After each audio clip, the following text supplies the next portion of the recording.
आदाब अर्ज़ है, मैं सैयदा नसरीन। एडीएन उर्दू न्यूज़ में आपका इस्तकबाल है। खबरों का सिलसिला शुरू करने से पहले एक नज़र डालते हैं आज की अहम खबरों पर। औरंगाबाद म्युनिसिपल इंतजामिया की जानिब से सीरो सर्वे मुहिम का आगाज। 4 माह से लॉकडाउन की वजह से दर्जियों के कारोबार पर पड़ा असर। जमात इस्लामी हिंद की जानिब से मेरा राशन मेरा हक मुहिम का आगाज। अब खबरें तफसील से। औरंगाबाद म्युनिसिपल इंतजामिया की जानिब से सीरो सर्वे मुहिम का आगाज तो हुआ, लेकिन आवाम को इस मुहिम की जानकारी न होने की वजह से लोगों में डर और खौफ का माहौल पाया गया और मुकामी जाकिरान ने जांच का नमूना देने से भी इनकार किया। डॉक्टर प्रेरणा सकलेचा ने कहा, लोगों में सीरो सर्वे मुहिम से मुताल्लिक बेदारी जरूरी है। औरंगाबाद म्युनिसिपल इंतजामिया कोरोना वबा पर काबू पाने के लिए हर तरह से मुमकिन कोशिश कर रही है। आज 10 अगस्त से 115 वार्डों में सीरो सर्वे मुहिम का आगाज किया गया, जिसमें डॉक्टर्स घर घर जाकर खून का नमूना ले रहे थे। दरमियान आसिफिया कॉलोनी के साकिनान ने जांच करने से इनकार किया। तो बिस्मिल्लाह कॉलोनी में अपने को 16 स्वैब चाहिए थे। ये रैंडमली ले रहे हैं अपन स्वैब, पर अभी आज हमने कॉर्पोरेटर को भी कॉल किया है, तो अभी थोड़ा लोगों को कन्विंस करेंगे आज, तो कल अपन वापस यहाँ पे स्वैब लेने के लिए आएंगे। आज का कैसा रिस्पांस रहा? नहीं, लोगों में एक डर था कि लोग पता नहीं, आज वो थोड़ा डरे हुए थे, इसलिए थोड़ा रिस्पांस नहीं दे रहे थे। वो अपन ने 3 स्वैब लिया है यहाँ पे, पर आगे लोग तैयार नहीं है देने को, तो उनको अपन अभी आज कन्विंस करेंगे पूरा कि किस बारे में है ये। दिस इज़ नॉट कोरोना का कैंप, ये एंटीबॉडी टेस्टिंग का कैंप है। ये आपकी रोग प्रतिरोधक शक्ति जांचने के लिए, इम्यूनिटी कितनी डेवलप हुई उसके लिए है। तो अपन उनको आज कन्विंस करके फिर से कैंप लेंगे यहाँ। आज हम जो आए थे एक सीरो सर्वे टेस्टिंग के लिए। अभी लोगों में जो दहशत मची हुई की लग रहा है कि एंटीजन जो कोरोना का सब चल रहा है, तो उसके कारण लोगों को लग रहा है कि भाई एंटीजन टेस्ट है, हमारा टेस्ट करना है कि हमको कोरोना है या नहीं है। पर ऐसा कुछ भी नहीं है। हम जो टेस्ट कर रहे हैं वो एक एंटीबॉडी टेस्ट है कि आपके शरीर में एक रोग प्रतिकारक शक्ति निर्माण हो चुकी है या नहीं। ये कोई आपको कोरोना का टेस्टिंग नहीं है कि आप पॉजिटिव हो निगेटिव, ये टेस्टिंग हम नहीं कर रहे हैं। वो टेस्ट करते हैं नाक से स्वैब लेकर, हम जो टेस्ट कर रही है खून का स्वैब लेके कर रहे हैं। तो उसके कारण आज हम जब गए तो हमको थोड़ी तकलीफ हुई, दिक्कतें हुई, क्योंकि लोगों को ये लगा कि हम उनका एंटीजन टेस्टिंग करने आए हैं कि हम कोरोना है या नहीं है, पर बेसिकली हम वो टेस्ट नहीं करने आए थे। ये जो है पूरा औरंगाबाद में जो 115 वार्ड्स है, ये पूरा औरंगाबाद में इसका टेस्टिंग चल रहा है। तो उसके से एक सिर्फ पीपल को अपील करते हैं कि इसमें थोड़ा हमारे को मदद करें और सहकारी सब। गुज़िश्ता 4 माह से लॉकडाउन की वजह से शादियां और रमज़ान ईद सादगी से मनाई गई, इसलिए लोगों ने कपड़ों की खरीदारी भी नहीं की, जिसकी वजह से दीगर कारोबार की तरह दर्जियों के कारोबार पर भी काफ़ी असर पड़ा है। औरंगाबाद शहर में तकरीबन 500 दर्जी हैं और 2500 के करीब कपड़े सीने वाले कारीगर हैं। कोरोना वबा के फैलाव को रोकने के लिए 22 मार्च से लॉकडाउन किया गया था। इसी दौरान शादियों का मौसम था। लॉकडाउन की वजह से अक्सर लोगों ने शादियों की तारीख आगे बढ़ा दी। इसी वजह से दर्जियों के कारोबार पर भारी असर पड़ा। शादियों के मौसम में शेरवानी, कोट, सूट पैंट सिलाए जाते हैं, जिस दौरान दर्जियों का 60% कारोबार होता है। लेकिन शादियों में शेरवानी, सूट की जगह सादा लिबास का इस्तेमाल किया जा रहा है और सिर्फ 50 लोगों की शमूलियत की इजाजत होने की वजह से लोग कपड़े भी नहीं सिला रहे हैं। माहाना 20 से 25 हजार रूपए कमाने वाले दर्जियों को आज 5 से 6 हजार रूपए पर गुजारा करना पड़ रहा है। देखिए, ये जो 4 महीने जो गुजरे ना हमारे लॉकडाउन की, तो उसमें बहुत ही वो हो गया, मेरे पूरे सीजन चले गए उसमें। लगन सरा था, लगन सरा, और उसके बाद जो हमारे 14 अप्रैल रमज़ान ईद, पूरा ख़त्म ही हो गया। जो भी जो कपड़ा जो बने हुए हैं, तो पहले ये लगन से हमारे लॉकडाउन के पहले के थे, वो बने हुए, बस ये कोई हम ग्राहक को फ़ोन करके बता रहे हैं, मगर वो नहीं आ रहे, कोई भी नहीं लेने जा रहे। इस वजह से हमारे अभी मेरा किराया है, लाइट बिल है, मेरे घर के खर्चे, वो भी सब बहुत मुश्किल हो गया अभी। जमात इस्लामी की जानिब से मेरा राशन मेरा हक मुहिम का आगाज़ किया गया है। जो गरीब तबका मुफ्त राशन का हकदार है, उन तक पहुंचकर एक फ़र्द को गेहूं, चावल, दाल, तेल कितने मकदार में सरकार की तरफ से देने का हुक्म है और उन्हें कितना मिल रहा है, इसकी मालूमात मेरा राशन मेरा हक मुहिम के ज़रिए दी जा रही है। जमात इस्लामी हिंद महाराष्ट्र की तरफ से माझा राशन माझा अधिकार, ये मुहिम पूरे स्टेट में मनाई जा रही है और हर जगह पर हम प्रशासकीय अधिकारी जो हैं, कलेक्टर साहब हैं, तहसीलदार हैं, तलाटी हैं, DSO हैं, सबसे मुलाकात कर रहे हैं और उनको मुलाकात करके हर एक शख्स अपनी जो जिम्मेदारी है उसको अदा करे। और ख़ास करके कोविड-19 की जो सिचुएशन डेवलप हुई और उसमें गरीबों को जो कुछ मुश्किल पेश आ रही है ज़िंदगी गुजारने के लिए, तो स्मूथ वर्किंग हो पीडीएस सिस्टम का, हमारी राशनिंग सिस्टम अच्छे से काम करे।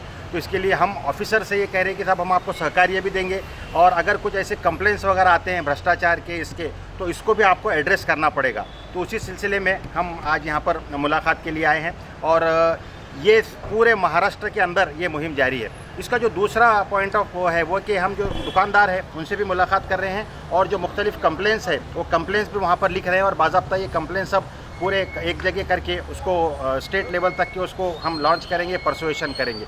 तीसरा जो इसका भाग है वो जन जागृति का भाग है। असल में हमारा प्रॉब्लम ये है कि हमको खुद राशन के ताल्लुक से, हमारा जो फूड राइट जो है हम उसके ताल्लुक से हम खुद अवेयर नहीं है। तो एक बड़े पैमाने पे एक अवेयरनेस कैंपेन और ड्राइव भी चलाई जाएगी, और मीटिंग्स वगैरह लेकर लोगों तक के पॉम्पलेट्स वगैरह पहुंचा के लोगों तक जन जागृति पहुंचाई जाएगी। तो ये माझा राशन माझा अधिकार ये 5 अगस्त से लेकर के 13 अगस्त तक के ये मुहिम हम चला रहे हैं। गुज़िश्ता 6 साल पहले हमने राशन कार्ड के लिए एक मुहिम चलाई थी। हमने यहाँ पर उपोषण, धरने, लोकशाही मार्ग से आंदोलन करके हमने यहाँ तो 500 फॉर्म दिए गए थे। 500 फॉर्म हमने भरने के बाद में हमारे को 350 कार्ड यहाँ से इशू करा गया, और जिस वार्ड के लिए गया, वार्ड नंबर 55 भवानी नगर, जहाँ पे दादा कॉलोनी, दत्तनगर, ऐसे बहुत ही झोपड़पट्टी जैसे एरिया है, वहाँ पर रहने वाले बहुत ही गरीब लोग हैं। वो कार्ड देने के बाद वो कार्ड को राशन अभी तक चालू नहीं किया गया। हमारी वाजिद साहब के साथ में मिलकर ये हमारी डिमांड है कि वो कार्ड जल्द से जल्द चालू किए जाए, और उसको ख़ास तौर से बीपीएल में लिया जाए। इसलिए आज हम यहाँ पर डीओ साहब से मिलने के लिए आए। नाजरीन, यहाँ लेते एक मुख्तसर वक्फा।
औरंगाबाद शहर के शाहगंज इलाके में गांधी पुतले के करीब रास्ते पर गड़ों की वजह से राहगीरों और मोटरसाइकिल सवारों को काफी मुश्किलात का सामना करना पड़ रहा है।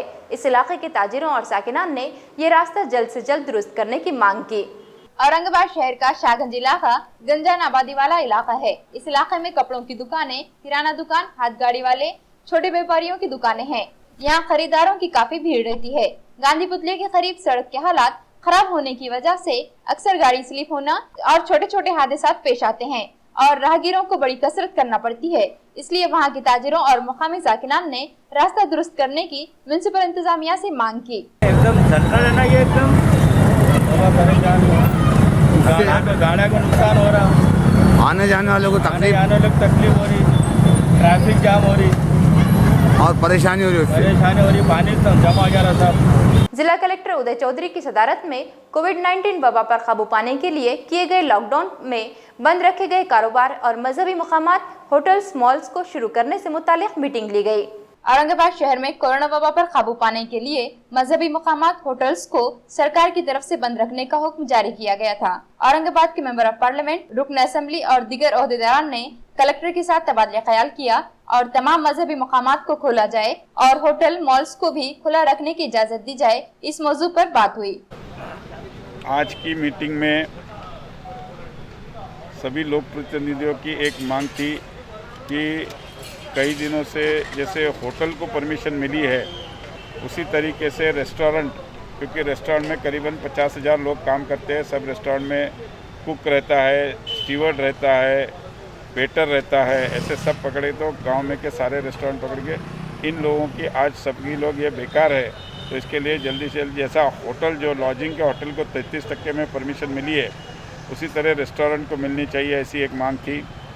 दूसरा ऐसा विषय था कि कोचिंग क्लासेस है, टाइपिंग क्लासेस है, इन सभी को भी सोशल डिस्टेंसिंग मेंटेन करके, क्योंकि ये ऑनलाइन हो नहीं सकते हैं, इनको परमिशन मिलनी चाहिए। अभी तक होटल्स नहीं खुले हैं, जबकि हमारा ये कहना है कि होटल के अंदर सिर्फ ग्राहक जाएगा और खाएगा, ऐसा नहीं है। होटल के अंदर जो वेटर्स होते हैं, जो कुक होते हैं, जिन्हें आज 4-5 महीनों से है तो उनकी रोजी रोटी भी बंद है, तो ये होटल्स को भी कंडीशंस के साथ खोला जाना चाहिए। अब ये अलग बात है कि प्रशासन ये कहता है कि केंद्र सरकार ने निर्देश दिया है, फिर राज्य सरकार ने निर्देश दिया है। राज्य सरकार या केंद्र सरकार को औरंगाबाद की परिस्थिति क्या है ये पता नहीं है। दिल्ली और मुंबई में बैठ के वो औरंगाबाद की समस्याएं क्या है ये समझ नहीं सकते हैं। इसलिए हमने प्रशासन को ये अनुरोध किया है कि तमाम लोक प्रतिनिधियों की तरफ से सरकार के पास ये निवेदन दिया जाए कि लोक प्रतिनिधियों की ये मांग है कि ये होटल्स को, धार्मिक स्थलों को, गणपति के उत्सव को अच्छी तरह से मनाने के लिए विद कंडीशन, जो भी आपकी कंडीशन रहेगी उसका जल्द से जल्द अगर कोई डीआर अगर आता है, कोई नोटिफिकेशन आता है, तो ये सभी के लिए फायदा। खरं तर ही नियमित बैठक आहे आमची सगळ्यांची आणि त्यामुळे या बैठकीत वेगवेगळे विषय आता इम्तियाजी जलील साहेब आपले मतदारसंघाचे खासदार यांनी भूमिका मांडलेली, हीच भूमिका सगळ्या लोकप्रतिनिधींची आहे। विशेषतः गणपती उत्सव जो येतोय त्याच्यासाठी गणपती मूर्ती खरेदी करण्यासाठी मोठी गर्दी होऊ शकते। त्यामुळे आपल्याकडे जिल्हा परिषद मैदान असेल, टी.व्ही. सेंटर मैदान असेल, अशा 2-3 जागा आहे, पण या जास्त जागा किमान 10-15 जागा शहरात असाव्या आणि गणपती बसण्याच्या 2 दिवस आधीच ते बंद करावं अशा प्रकारचा विषय। त्यामुळे लवकरात लवकर गर्दी न करता सगळ्या श्री गणेशाची मूर्ती लोकांनी खरेदी करावी, याच्यासाठी एक धोरणात्मक निर्णय घेण्याचं ठरलेलं आहे। मला वाटतं तसा निर्णय होईल। एक नज़र फिर से आज के अहम खबरों पर। औरंगाबाद म्युनिसिपल इंतजामिया की जानिब से सीरो सर्वे मुहिम का आगाज। 4 माह से लॉकडाउन की वजह से दर्जियों के कारोबार पर पड़ा असर। जमात इस्लामी हिंद की जानिब से मेरा राशन मेरा हक मुहिम का आगाज। नाज़रीन, तो ये थी आज की खबरें। कल फिर मिलते हैं ताज़ा खबरों के साथ। तब तक देखते रहिए एडीएन उर्दू न्यूज़।